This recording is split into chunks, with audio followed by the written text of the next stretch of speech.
My name is Ellen, and I'm 65 years old. I've lived a long life, some parts of it full of joy, and others marked by loss. It's funny how time works, how quickly it slips through your fingers, and yet, when you look back, you see how much has passed. I never thought I'd be here, living with my daughter and her husband at this stage in my life, but here I am. I've always been proud of my independence, or at least I used to be. My late husband James and I had built a life together. We raised Sarah in a house that we thought would last forever. It was a modest home, but it was ours, filled with memories and laughter, the sort of place where you could hear the hum of life at any time of day. When James died suddenly, it felt like the ground beneath me disappeared. For months, I couldn't quite breathe. I didn't know how to be just Ellen anymore. I had been James's wife for so long, it felt impossible to be anyone else. I didn't want to stay in the house after he was gone. It was too big, too full of echoes that reminded me of him and of everything I had lost. I also knew I couldn't keep up with the upkeep of it on my own. I didn't want to be a burden to anyone, so I decided to sell it. The house was worth a lot, and I used that money to help Sarah and her family expand their home. I thought it was a good idea. They had two growing kids, and Sarah had been asking me for years to move in with them. She and Tom seemed to have it all figured out, their house bustling with life and energy. At first, it felt like the right choice. The idea of being close to my daughter and her family seemed comforting. After all, I'd spent so many years raising her, guiding her through the ups and downs of life. Now it was time for me to rely on her. We had an agreement. I would live with them as long as necessary. I would help around the house, take care of the kids, and contribute in any way I could. It seemed like a fair arrangement. In exchange, they'd take care of me. They promised me that I would never feel like an outsider. I would be part of the family, and we'd take care of each other. In the beginning, it felt like a new chapter for all of us. Sarah and Tom were grateful for my help. I took care of the grocery shopping, cooked dinners, and made sure the kids had everything they needed. I even picked them up from school some afternoons, and they'd climb into the car with big smiles, eager to tell me about their day. It was a small but precious joy. I didn't mind it at all. In fact, it felt like I had a purpose again. Sarah was busy with her job, and Tom worked long hours as well. I wasn't the type of person who could sit idle. I was used to being active, to having something to do, and I was happy to help. At first, everything seemed perfect, but then, slowly, things started to change. It wasn't anything major at first, just small things that, at the time, I chalked up to the stress of everyday life. But over time, the cracks in the facade grew wider. It started with Sarah. She stopped thanking me for the things I did around the house. At first, I told myself it was just a busy period, that maybe she had too much on her plate. But then I noticed that she didn't say thank you at all. Not for the dinners I cooked, not for the groceries I bought, not for anything. I thought it was strange, but I didn't want to make a big deal out of it. Maybe she was just tired. Then my favorite chair, the one I always sat in by the kitchen window, was suddenly gone. I had placed it there because it was the perfect spot for me to sip my morning coffee and watch the birds outside. It was my little retreat, my moment of peace in the chaos of family life. But one day, I noticed it was missing. I asked Sarah about it, and she casually mentioned, "Oh, we decided to move it. Young people need more space, you know?" I smiled, not wanting to seem petty, but a part of me felt unsettled. The chair had been a small thing, but it was mine. It had been a part of my routine, and now it was gone, replaced with something I didn't recognize. As time went on, other things started to shift. I found myself growing more and more invisible in my own home. Tom started making little remarks that stung more than I cared to admit. One evening, I overheard him talking to Sarah in the kitchen, and his words stayed with me long after they finished their conversation. We should really start arranging everything just for us. Mom has already done what she could. I stood outside the door, pie in hand, about to offer my help with dinner, when I heard those words. I didn't say anything. I just stood there for a moment, feeling the weight of his words sinking in. I didn't want to believe it. I didn't want to think that they were tired of me, that they were ready for me to go.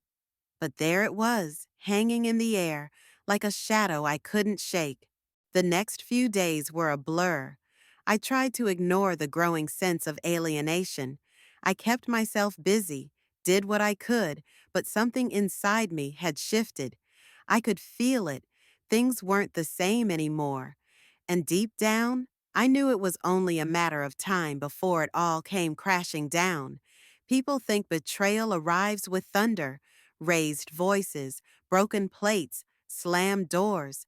But more often, it arrives silently, in the things no one says, in glances avoided, in plates set without a third fork, in chairs that quietly disappear. After I overheard Tom's comment, Mom has already done what she could. I didn't confront them. I didn't march into the kitchen and demand an explanation. Number I just stood there, still holding the pie in my hands, and pretended I hadn't heard a thing.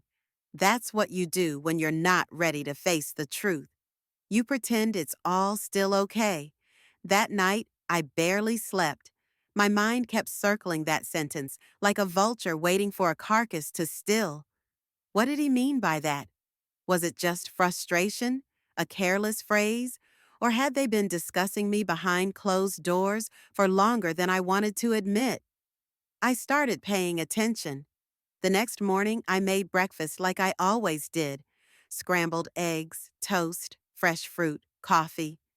I set the table, like every day, 3 plates for the adults, 2 small bowls for the grandkids. But when they all came down, Sarah looked at the table and casually said, "Oh, you didn't need to make all this, Mom. We were going to grab something quick and head out." She took a piece of toast, kissed the kids on the head, and left. Tom gave a half-hearted thanks without meeting my eyes, then followed her out the door. I sat there at the table, alone, eating the eggs that were meant for them, feeling like an employee who hadn't been told she was fired yet. It kept happening. The children, my beautiful grandchildren, began to treat me differently too. Less like grandma, more like someone who just happened to be in the room. They didn't snuggle next to me on the couch anymore, didn't ask me to read stories at bedtime. Sarah had stopped asking for help with their homework, and one evening she told me gently, "The kids need to get used to doing things on their own." My days were growing quieter. I still cleaned, cooked, folded laundry. I paid the electric bill without anyone asking, refilled the gas tank in Sarah's car when she forgot. I kept the fridge full. I swept up the toys that no one ever thanked me for putting away. But the home I helped build, the home I paid to expand, was beginning to close in on me. And then came the chair. It might sound silly, I know, but that chair mattered to me. It was an old, worn thing I had brought from my house after James passed. Not valuable, not stylish, but it had comforted me through many long evenings. I would sit there with a cup of tea and stare out at the garden, remembering his voice, his laugh, the way he used to clip the rose bushes too short. It had been ours, that chair, my little tether to the past. One morning, it was gone. I walked into the kitchen like always, the kettle hissing, the light coming in through the windows just right, and the space where the chair had been was empty, bare. In its place was a tall plastic storage bin filled with sports equipment. I stood there blinking, waiting for the panic to settle. "Where's my chair?" I asked later that day, trying to sound casual. Sarah glanced up from her phone. "Oh, that old thing? We moved it to the garage. Tom thought it was too bulky. We're trying to make more space for the kids to play." I said nothing. What was I supposed to say? That I'd paid for this house? that my things were being moved without my consent, that I felt like a guest who had overstayed her welcome. That same week, I noticed that Sarah had changed the Wi Fi password and didn't tell me. When I asked, she said, "Oh, I forgot. Tom updated the router or something." She told me the new password, but it came with a slight pause, a flicker of something unspoken behind her smile. These weren't accidents, they were signs, and I began collecting them quietly, like a woman counting loose coins before a long journey. Tom no longer spoke to me unless necessary. Sarah had started using a different tone with me, short, efficient, polite, but never warm. There was no more, "Thank you, Mom," or "We couldn't do this without you." Instead, it became, "Did you remember to pick up the kids?" And "There's laundry in the dryer." No more warmth, no more inclusion, just tasks and silence. And the worst part? I still did everything they asked, out of habit, out of hope, out of fear that if I stopped, I'd disappear completely. Then came the moment I realized it was no longer about subtle hints. I had just come back from the store. My hands were full, fresh lemons, heavy cream, pastry flour. I was going to make my signature Easter lemon pie. It was a family tradition. James had loved it. Sarah used to beg for extra slices as a little girl. I thought, maybe this year things will feel normal again.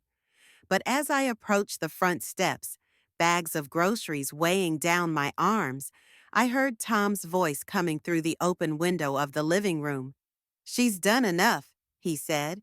"It's time we have a life that's just ours." Sarah didn't respond right away. Then I heard her sigh. "I know, but what are we supposed to do? Just tell her to leave?"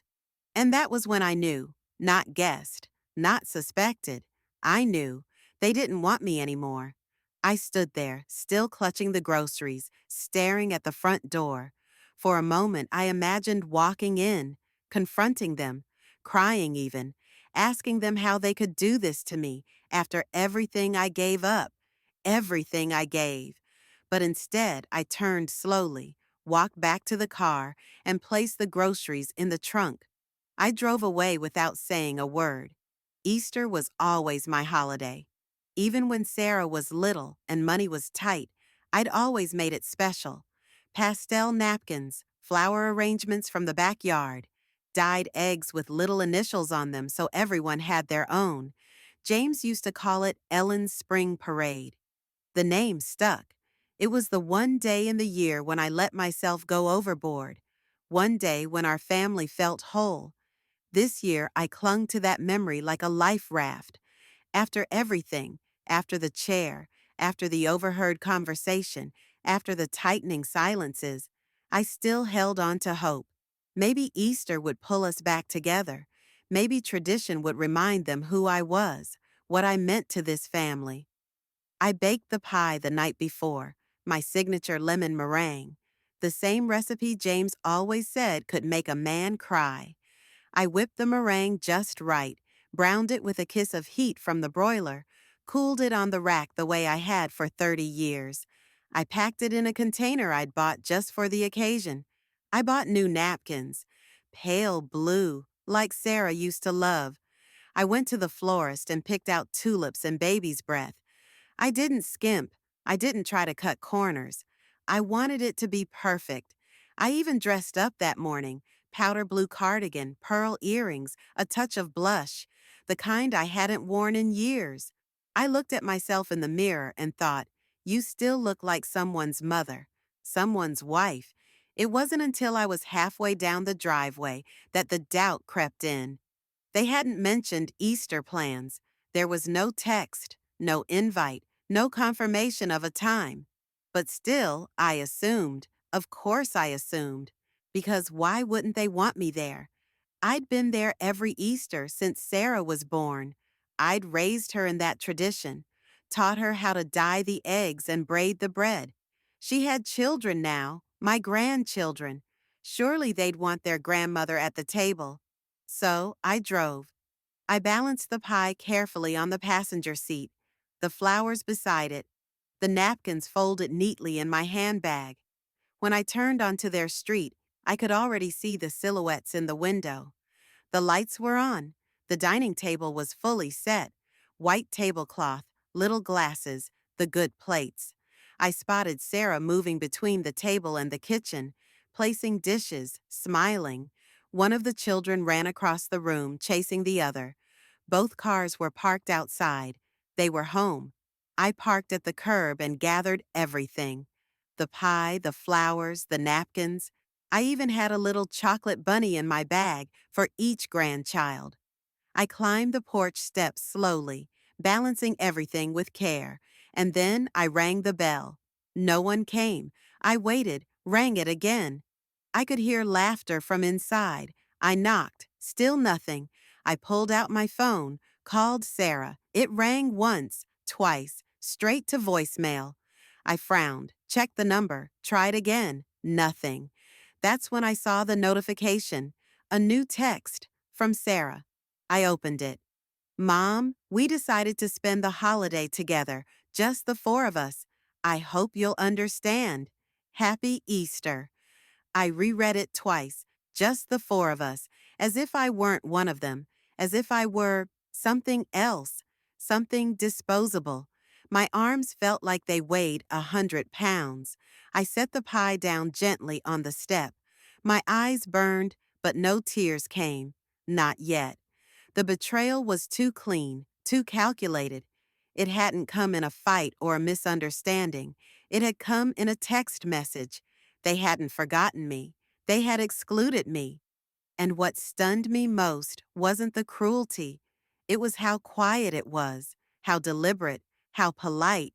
There wasn't even a lie to soften the blow, just a decision, a locked door, and the hope that I would understand. I stood there for another minute, unsure what to do with the flowers, the pie, the love I'd so carefully arranged and carried with both hands. It had nowhere to go now. So I turned around. I walked back to the car, pie still in my arms. I set the flowers down beside me. I didn't drive away right away. I sat there, staring at the house. My house once, at least partly. My money still lived inside those walls, even if I didn't.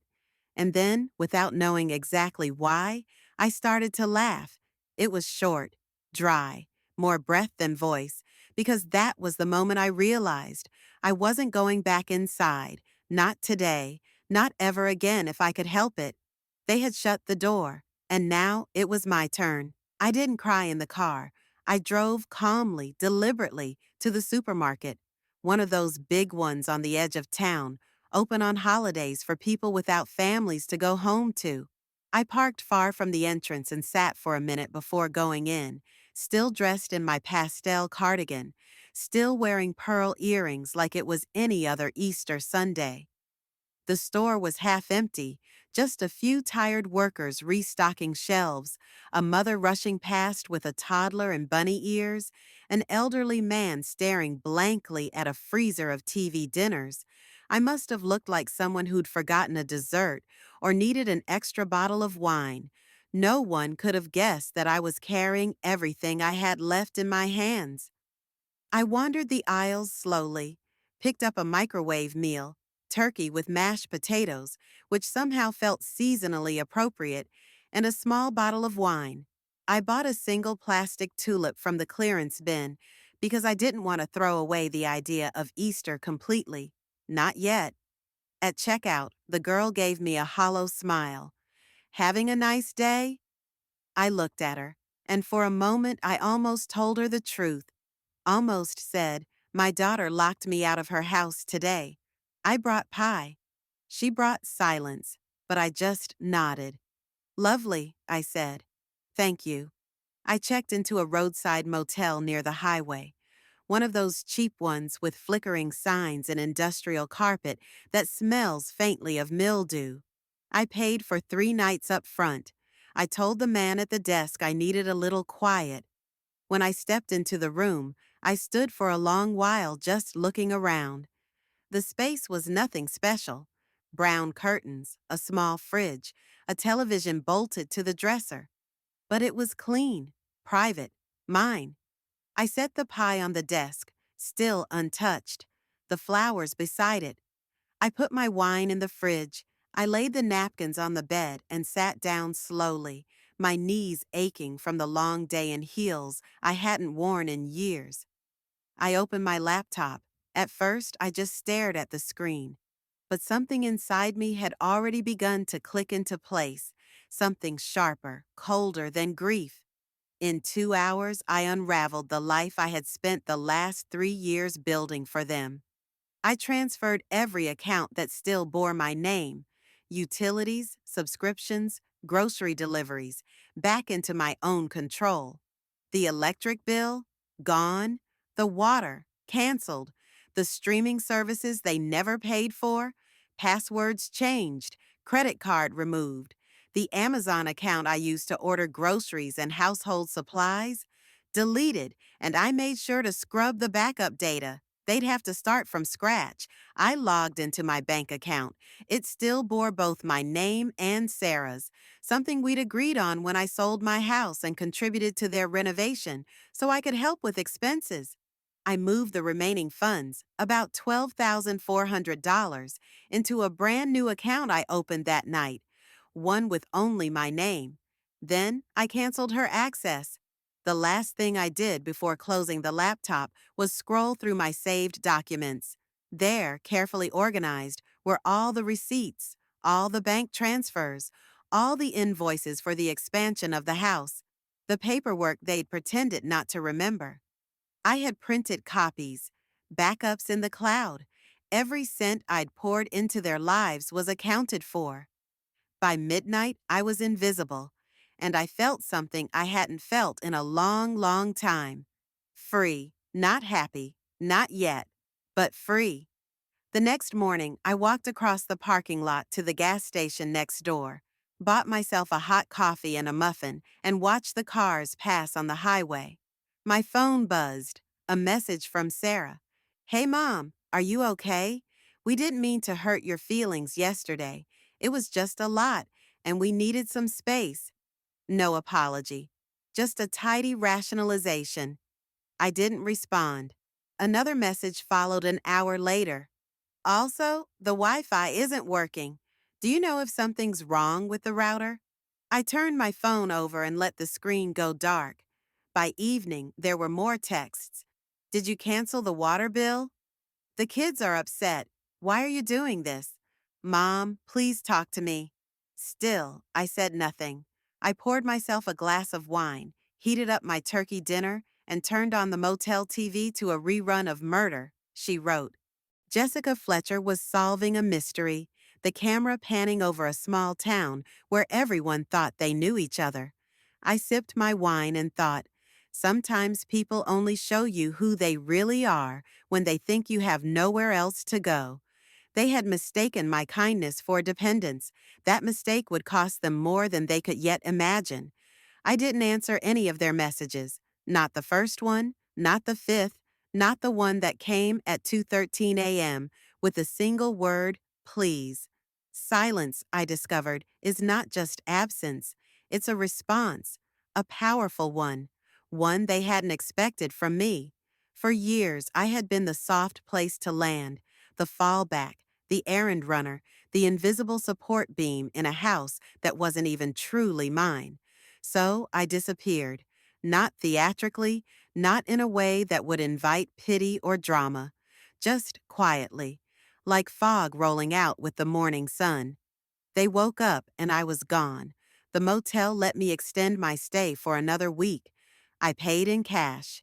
I turned off the location tracking on my phone, removed my social media accounts, set up a new email, bought a prepaid SIM card. That Tuesday, I walked into a small storage facility and rented a unit. I told the clerk I was downsizing.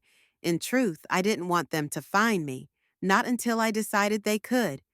Inside that cold, fluorescent-lit room, I unpacked my old boxes, my wedding china, my husband's watch, the baby blanket I'd crocheted for Sarah when she was born.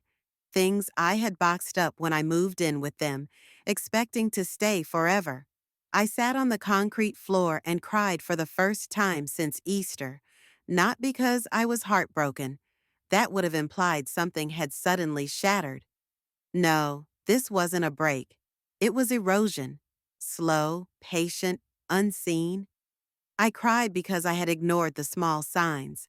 The moments when Sarah stopped kissing my cheek goodnight. When she called my grocery lists excessive. When I overheard her say, "She's just always here." They made me feel like a burden, and then like nothing at all. That week, I made a list in my notebook of what I would take when I moved again. I titled it Things That Are Mine, not just physical items, but values, dignity, privacy, peace, time.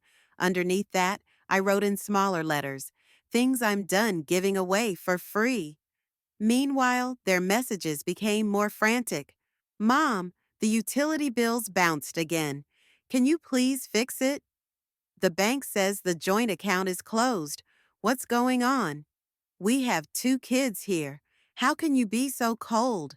That last one almost made me laugh. Cold? They had iced me out of Easter, out of family, out of love. I got a text from Sarah's husband on Friday. "So, this is how it ends? After all we did for you?" The audacity of it. I stared at that sentence for 5 minutes before closing the app. After all they did for me? Let me remind them. I had sold my house for their renovation. I had covered their electric bills when Adam was between jobs. I had picked up their kids when they had important calls. I had made their life easier in 1,000 invisible ways, and they thanked me by erasing me.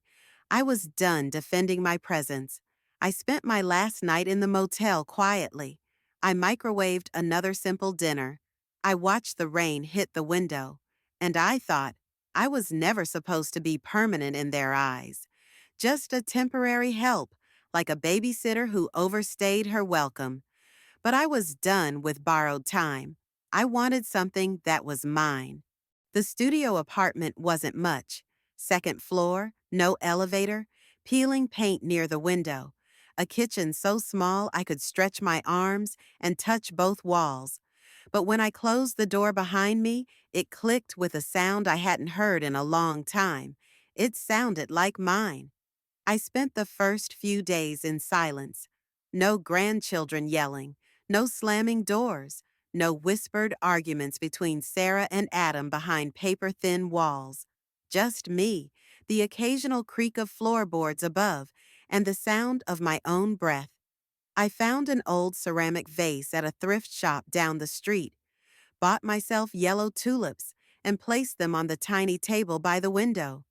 I folded clean dish towels, lined the drawers, stacked my plates carefully like my mother used to.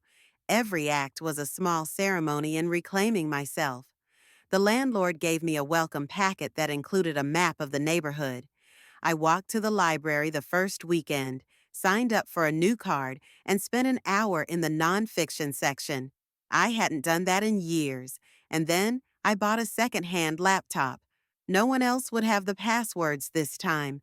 No family account. No shared bookmarks. No peeking over my shoulder. It was just mine. One evening, as I drank tea by the window, I typed in a question I hadn't allowed myself to ask before. How do I volunteer to help women rebuilding their lives? The screen filled with links, helplines, networks, stories, and suddenly I felt less alone. I signed up for a program that paired retired women with younger ones escaping unhealthy homes. I filled out forms, did an online orientation, and a week later got a message from a woman named Nadia. 32, 2 children, leaving a controlling husband. She called me Miss Ellen in her texts. We met in a coffee shop near the bus stop. She looked tired, frayed, scared. I brought her a scarf I had knitted during my motel nights. She cried when I gave it to her. I told her, no one should ever feel unwelcome in their own life. She nodded, and we sat together for an hour. Just 2 women, different generations, but bruised by the same kind of invisible blows. That night, I added something new to my notebook, a new list. Things I'm building now. Under it, I wrote self respect, purpose, community, joy, not the loud joy of holidays or laughter filled tables, the quiet kind, the kind that comes from choosing yourself without guilt. The first holiday season in the new place was quiet. I baked my lemon pie, just for me. I sliced a piece, placed it on a proper plate, brewed fresh coffee, and sat by the window. No locked doors, no empty chairs, no text messages left unanswered, only the quiet comfort of being alone, not lonely. Spring came slowly that year, not with bright bursts of color or dramatic change, but in quiet ways, buds on trees, lighter air in the mornings, a softness to the sunlight that made shadows gentler. I marked the days in a little wall calendar I'd bought from a dollar store. I circled Easter in blue ink, not red. Red had always felt too loud, too urgent. Blue felt appropriate, solemn, still. It had been a year, a full year since I'd stood on their porch, pie in hand, heart swelling with hope and habit, only to read a message that closed the door louder than any slam ever could. A full year since I disappeared. The apartment was clean that morning. I had scrubbed the bathroom and polished the faucet until it shone. The vase on the table was filled with daffodils this time, not tulips. Daffodils were tougher. They grew in hard soil and still smiled. I baked my lemon pie again, the same one I'd made the year before. I didn't rush it. I zested the lemons carefully, pressing the rind between my fingers to release the oils. I whipped the egg whites until they made soft peaks. I lined the crust with care. It was only for me, but that didn't make it less meaningful. If anything, it made it more sacred. I was just taking it out of the oven when I heard the rustle of mail at the door. An envelope slid through the slot. Thick paper. My name in handwriting I hadn't seen in 12 months. Mom. No return address, no postage. Someone had hand-delivered it. I stood there for a moment, the scent of warm citrus all around me, the heat of the oven still clinging to the air. Then I opened it. A single card. On the front, a watercolor of a robin sitting on a bare branch. Inside, Mom, we were wrong. I was wrong. I thought we were doing what was best for our family. But I realize now, we tore it apart. You gave everything, and I gave you nothing but distance. I miss you every day. I don't know if you'll ever read this, but I'm sorry. Sarah. The ink had smudged in a few places. I couldn't tell if it was from her hands or mine. I placed the card on the fridge, held there with a single silver magnet. Then I sat at the table, poured myself a cup of coffee, and cut a slice of pie. I didn't cry. I didn't text her back. I didn't start drafting a reply in my head, because forgiveness is not something owed. It's a choice, and sometimes the kindest thing you can do for yourself and even for them is to let silence speak. I looked at the card one last time. Its edges were soft, its message heavy, but I left it there, a reminder, because love is not a pie. If it is not served on time, it becomes stale, and I had learned finally to feed myself first,